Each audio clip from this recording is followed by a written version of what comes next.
reminds me very much of Elton Trueblood's word that says the most important word in the Bible is "and." So here is a rabbi who is clearly a rabbi of his congregation and a leader in the community. He is one who clearly affirms the quality of life, and he's committed to choice so that he doesn't have to become a half-hearted or a one-legged man. We say this rabbi stands on both feet, and you know where he stands because he makes it very clear. Rabbi Levine is a remarkable, dynamic, large personality with a large, large heart. The congregation is very proud of him. He's a big activist. He's a very big pro-choice activist. I could call the rabbi day or night, any hour, and I know that he would take my call. He would be anywhere at any time for me and my family. I think that there's a reason that he has such a passionate, devoted following, because he really is one of those religious leaders that you really feel compelled to listen to. Coming to Rhoda Sholem was the opportunity of a lifetime because it's always been a groundbreaking synagogue, as long as I've known it, which is pretty much most of Rabbi Levine's tenure.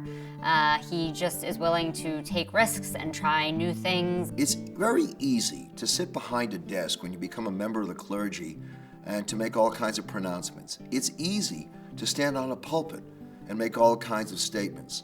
But we believe, and Robert demonstrates, that services begin when you leave the sanctuary. If it was housing, there was Robert marching on the front lines. If it was women's rights, reproductive rights, there was Robert Levine marching once again. He's very family-oriented, which comes across not just in his own family, but he kind of takes everyone in as his family as well. Everyone will tell you he's a great congregational rabbi, but the other side of the story is, look at his relationship with his family.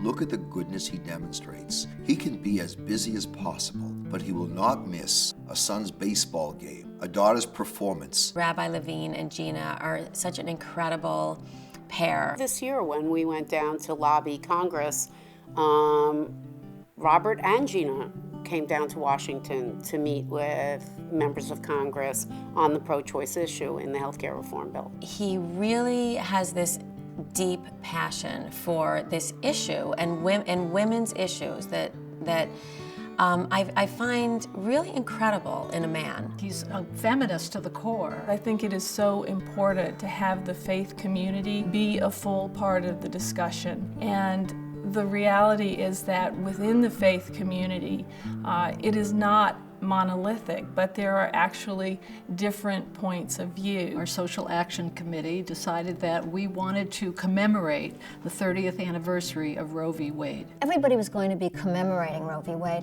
but what could we do that was different and special as a synagogue? We formed an interfaith coalition. We had over 30 faith-based institutions, churches, synagogues, other organizations, and we had our first interfaith event. Including Kate Michelman, Reverend Lorman from Judson Seminary. We had a couple, the Bells, who had lost their daughter, and Kelly Conlon. And we named our group One Voice to Save Choice. Without Rabbi Levine's support, I'm not sure all of this would have flourished to the degree that it did. He provided an incredible environment. He has spoken on this issue many times from the pulpit. A woman's right to choose is so fundamental to being a person of faith.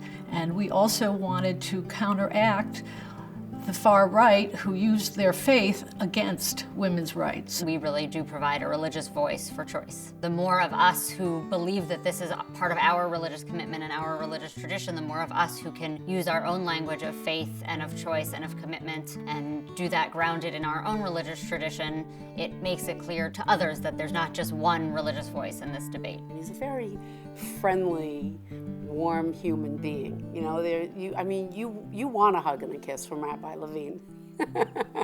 It's just who he is.